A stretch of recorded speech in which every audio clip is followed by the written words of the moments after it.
Hey stylists, welcome back to another video. So today I just felt led to record a day in the life of a virtual stylist.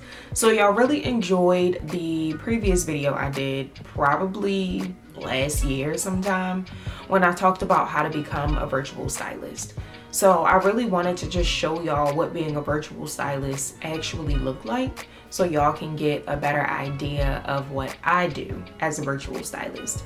Of course, every virtual stylist is different, every stylist is different, every process and method is different, but this is what I do, and specifically for my role at LaFleur. So I've been working as a virtual stylist at a brand called LaFleur for a little over a year now. I started in August of 2023 and it's now September 2024. So we just hopped off of a product education meeting, which we have every month. LaFleur is a woman-owned, minority-owned brand that is created for women. They create clothing that is great for work, great for weekend, really just versatile pieces where you can build a capsule wardrobe. They don't have a ton of inventory, which I appreciate, but they have pieces that can be paired well with everything else. So I really love their items, really love their pieces, and I'm gonna show you how I style a client at LaFleur. So just to give you like a quick backstory, there are a couple of different ways that you can offer virtual styling at LaFleur, and I do both.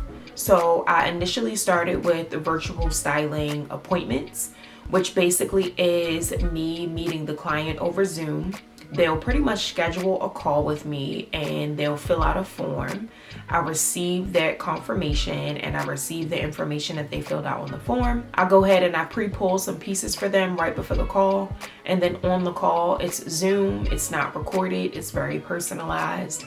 And I just share my screen and walk them through the pieces that I pulled for them going off of what they put on their form. They can shop right on the call, and that's that. I follow up with them after the call and after they receive their items to see if they need any new sizing or if they need to return things. So pretty simple. But we've recently re-added bento styling back to LaFleur's offering.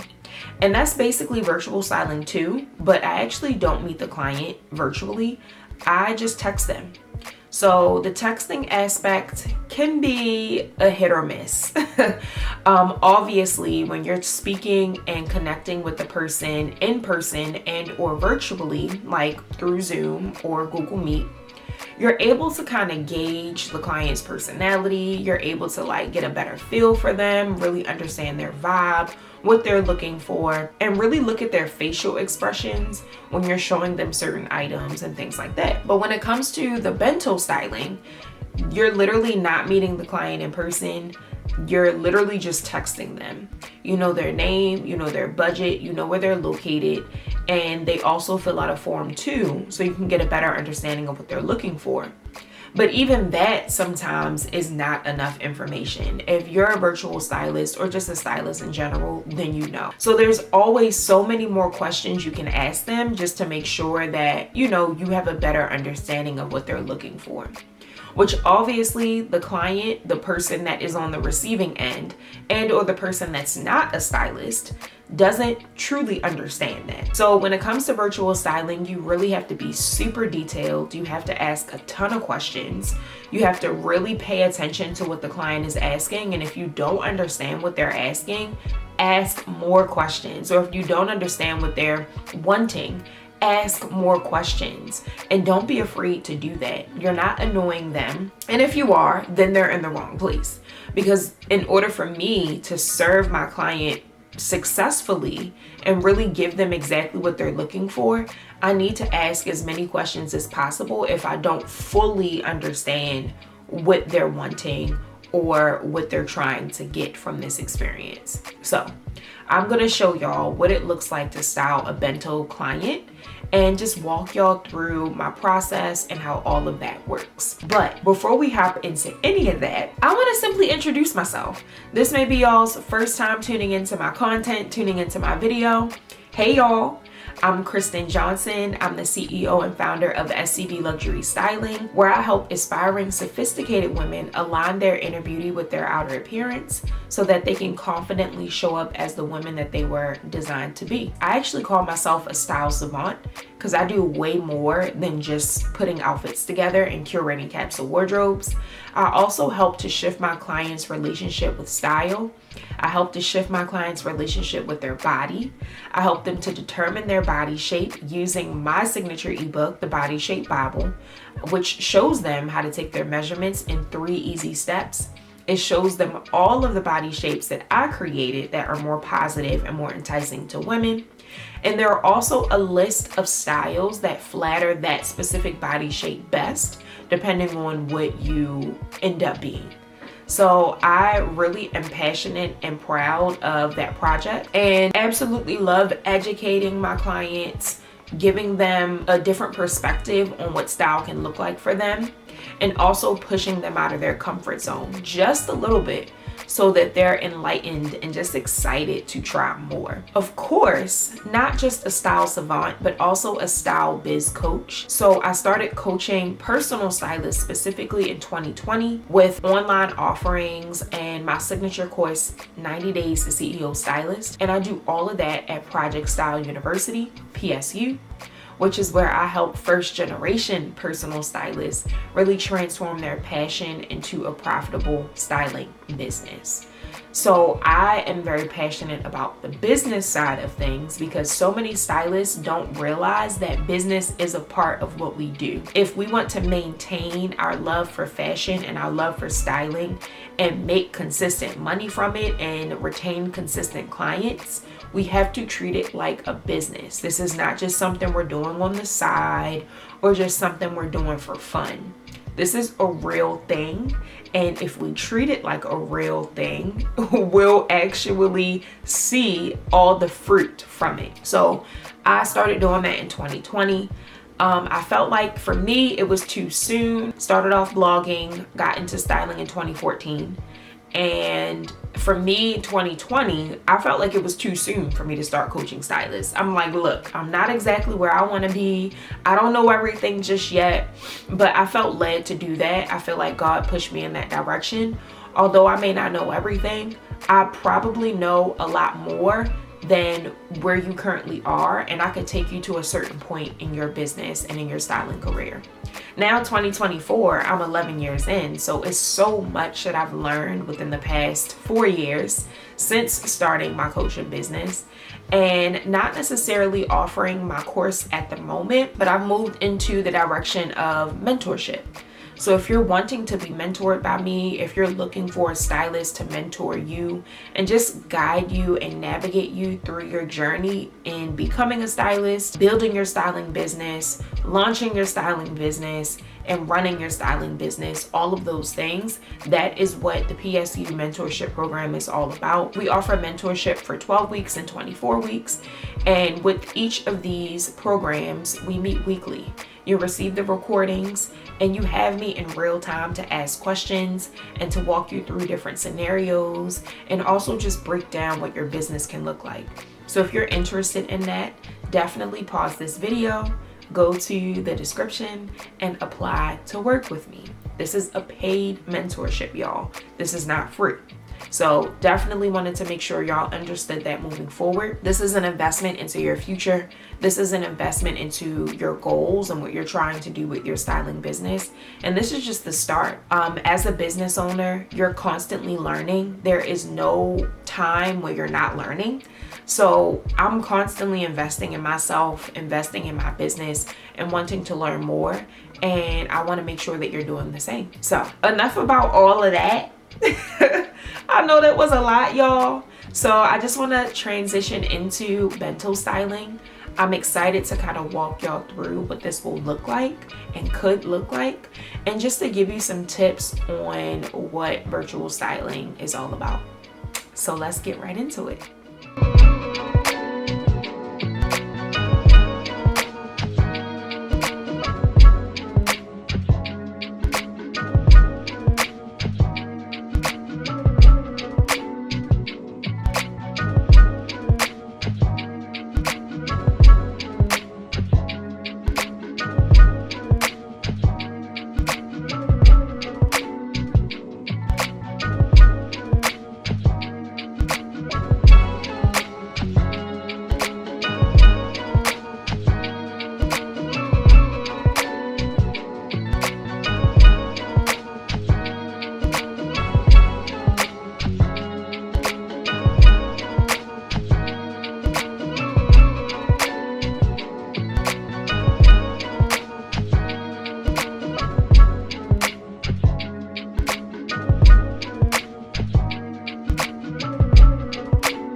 Hey y'all, so thanks so much for watching me style my client. I hope she shops and loves everything.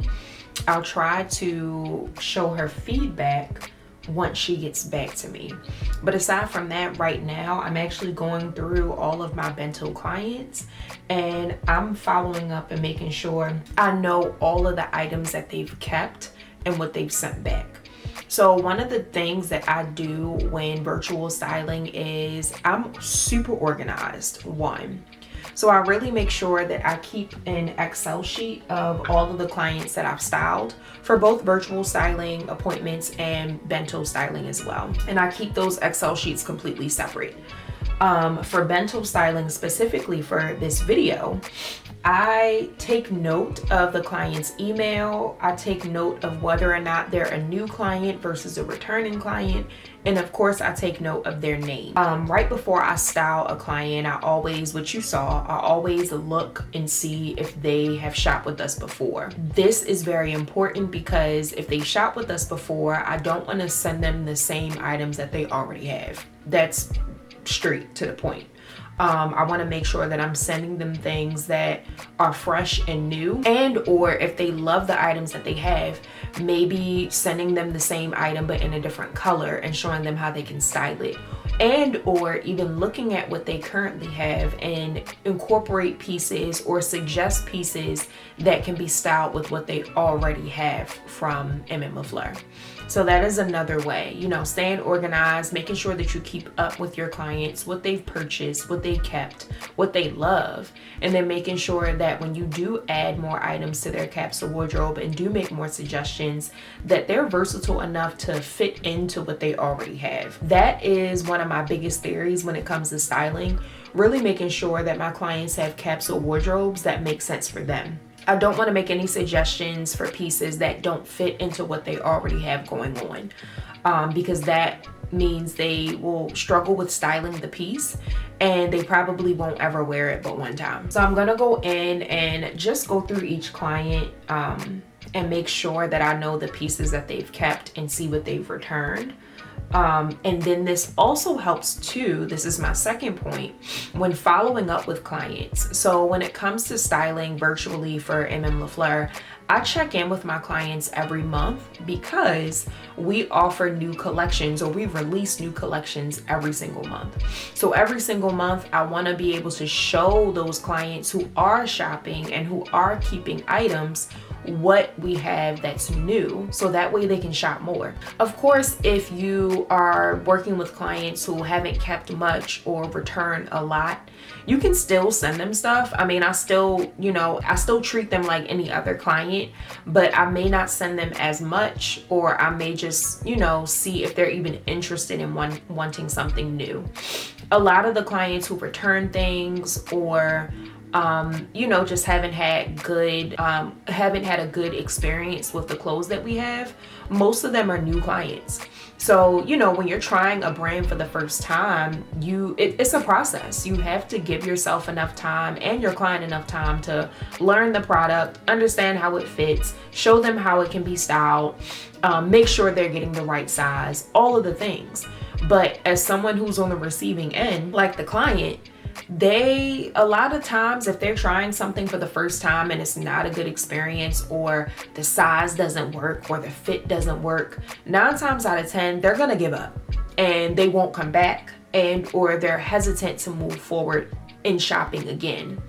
So what I like to do is I like to focus on those clients who are shopping, obviously, and keeping the things, all the items, but also with the clients who returned everything, reaching out and asking them like, hey, I noticed that you returned everything from the last order. Was it the fit? Was it the style that didn't work?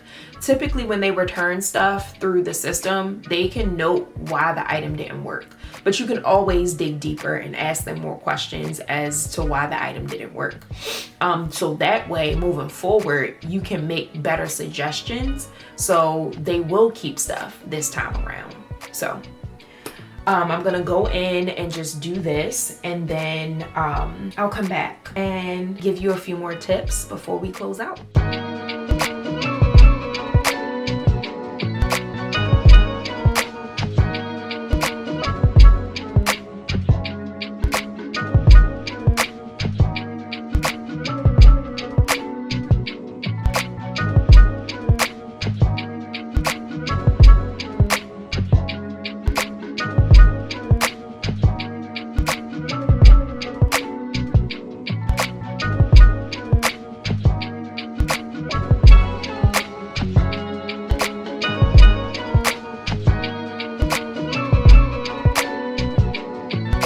So for this bento box, the client was looking for a power casual assortment. So if you're not really sure what power casual is, it's just another word for business casual, but maybe a little bit more elevated depending on, you know, the type of client, or maybe a little bit more casual. It really depends on the type of client. So this is why I like to ask as many questions as possible. After asking her some style preference questions as far as like what style of pants she usually gravitates towards, what style dresses she usually gravitates towards, what colors and patterns she likes, if she prefers to tuck her shirt in or wear it untucked, all the things. All of these things matter when you're curating your client's looks when virtual styling. And I think it's important to say that, again, there is no dumb question, and there is no such thing as asking too many questions, especially if you want to make sure that you're curating your lookbook the best way possible for the client. So on her form, she really just wanted a mix of both tops, bottoms, and dresses, a little bit of everything. Her style influencer inspiration was Michelle Obama. Her budget was also important to know. So a lot of the pieces that I chose, of course, were within her budget, and she's not obligated to purchase everything, but obligated to purchase whatever is within her budget. Of course, her sizes are important to know as well, and whether or not she likes her clothes to fit a little bit more tailored, form-fitting, relaxed, fitted.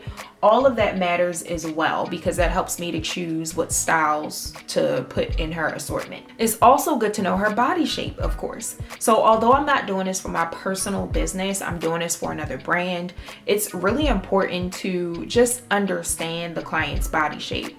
Now, this is something that we recently started asking at LaFleur. This was honestly one of, I think, my idea and another stylist's idea to ask the body shape. A lot of clients don't really know their body shape, but they have an idea of what their body shape is. So they get an opportunity to just choose which shape they feel as though they're close to. So we go off of what they choose. So really just using your best judgment to choose pieces that will flatter the shape that they chose. Of course, their age is important to know. Their height is definitely important, especially to make sure that you're not choosing pieces that are too long or too short, and also where they're located. So all of these things are important to know. So just to go off of what I chose, let's hop into it. So y'all kind of already got an idea of what I chose. So I gravitated towards power casual pieces, and I don't really like to add in any more than 10 pieces, so that's exactly what I did. When curating a capsule wardrobe or just a lookbook, which includes a variety of looks, I like to incorporate a color story. So I like to make sure that each of the pieces actually match with one another. So that way it's a little aesthetically pleasing to the eye, or it's better to be aesthetically pleasing to the eye of the client on the receiving end. And also it's easier for me to pick and choose items that coordinate together. Because there is a color story being told. So this color story, of course, I included some navy blue, I included blue jade, I also included black, as well as a like neutral brown. I started with the blazer, the Yasmin blazer, which is a blue jade color. It's a washable wool twill. So it looks great dressed up with the matching pants for a whole suit, or you can dress it down with jeans. I think blazers are the perfect power casual piece because, like I said, they're super versatile. With the blue jade blazer, the color is just a non-traditional neutral that is different from your typical neutrals like black, blue, and gray, but still very versatile enough to wear with everything that's in her lookbook. I went ahead and chose a navy blue turtleneck. So turtlenecks are perfect for transitioning into the fall. You can wear them by themselves, or you can layer it underneath the blazer. I feel like navy blue is such a fun yet different neutral because everybody always gravitates towards black. I personally love navy blue, and I think it's just a really nice contrast with the blue jade blazer. And then I went with a navy blue trouser because she's my height, 5'4". Although she's not like super short, she's still considered petite. So I chose a pair of our tapered trousers that are the shortest pair of trousers that we have.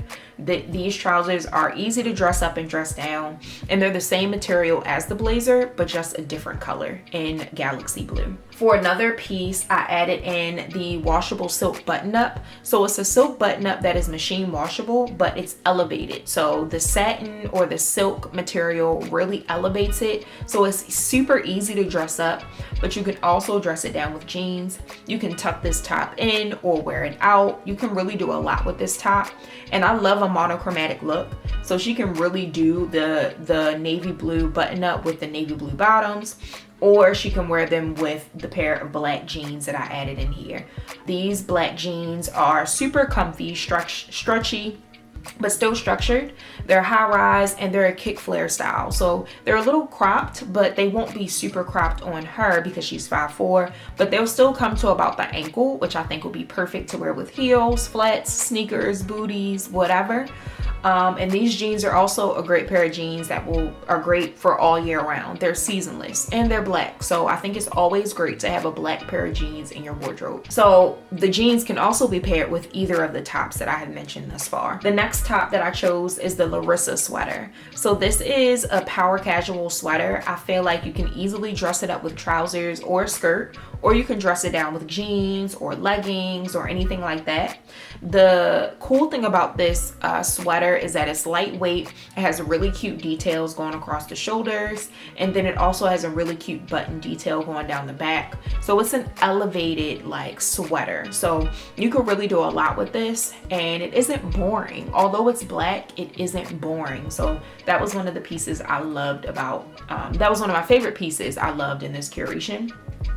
And then I paired it with a pair of like slip-on pants. So these are another pair of pants that are super comfortable, stretchy. These have an elastic waistband, so they're easy to slip on and off. They're in a mink color, so they're like a mushroom type of brown. So another non-traditional neutral that she's probably have never seen before, but it's also great to pair with what she probably already has in her closet and or what I'm, suggesting in this bento box or lookbook. So I actually own these pants, so I was able to really speak on them. I absolutely love them. They come with a matching jacket, but I didn't actually add the jacket into this curation because I already included the blazer. And last but not least, I added in 2 dresses. I did a knit dress, which is super versatile. So knit is perfect as well for transitioning into fall. It is a midi length, which I think is still very flattering on someone who is 5'4" or just petite in general. I love this knit dress because you can layer a turtleneck underneath, or you can wear it as a jacket. So you can wear it open and have something layered underneath with a pair of jeans, a pair of trousers, and it's just really different. I actually had something like this a long time ago that I ended up probably growing out of. So I definitely think I'm gonna grab this dress again. It also has pockets in the front, and it's just something that's super comfortable and can honestly be worn all year round. And last but not least, I did a super cute, like just short A-line dress. Now, most of the models on our website are very tall, so they're like 5'9" and above. So when I'm working with clients who are my height or shorter, I always make sure that I mention that, hey, our models are super tall, so definitely don't get thrown off by what the item looks like on them, because it won't look the exact same way on you. This dress was also chosen because it can easily be dressed up and down. It has pockets, it has an elbow length sleeve, it has a square neck. So you can wear this with like a denim jacket and sneakers, or you can dress it up with flats or heels for work. So one last tip that I always mention when it comes to virtual styling and just being very transparent with clients, I try my best to be honest with them, and I also make sure that they understand that they can be honest with me.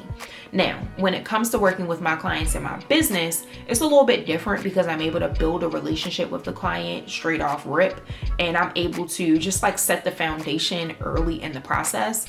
But with virtual styling for the brand that I work for, it's a little bit harder to set the foundation. Of course, we have templates that I send that I let them know like, hey, I'm your stylist. I'm excited to work with you. Here's how this will work. But sometimes they don't read everything. Sometimes they're just super excited to get the ball rolling, so they just don't fully pay attention to what this process is all about. So I'm constantly reiterating myself throughout this process. I'm constantly telling them like, hey, don't be afraid to leave your honest feedback. That way I can make changes. It's easy for me to make changes. Not everything that I send you is set in stone. If you don't love everything, do not be afraid to let me know. Like, really reiterating myself when it comes to things like that, because people feel like if you've taken the time out to style them and they don't like everything, they feel like, you know, I don't want to tell her I hate everything, or I'm afraid that I'll hurt her feelings. Girl, you're not hurting my feelings. I'm an expert. I'm used to this. If you don't love everything, let me know, so that way I can refresh whatever I've chosen for you, or just choose better pieces moving forward. But you have to be sure to set the foundation up front so people know that it's okay. This is a process. If I don't get everything right, you know, the first time around, it's all right. I'm getting to know you. This is my first time even knowing who you are and what you're looking for. Give this an opportunity to work for you, as opposed to, you know, jumping the gun and just assuming that it's not going to work for you. So definitely try your best to set the foundation as early as possible. Be very clear, have really great communication skills, and also make sure that you are honest and transparent with your clients so that they are comfortable enough to be honest and transparent with you. I hope that this was a helpful experience for you to see the behind the scenes of what it looks like when it comes to styling a client virtually. Now, again, this process is through the company that I work for, but some of these tips and a lot of this advice that I'm giving you here is also very beneficial for your business as an entrepreneur. So definitely make sure you took notes. I'll reiterate a lot of these tips and things that I've mentioned in the description box. And if there's anything specific that you'd like me to cover in the next video, do not hesitate to let me know in the comments, and I'd be happy to do so. So thank you again for tuning in, and I'll see you in the next video. Bye.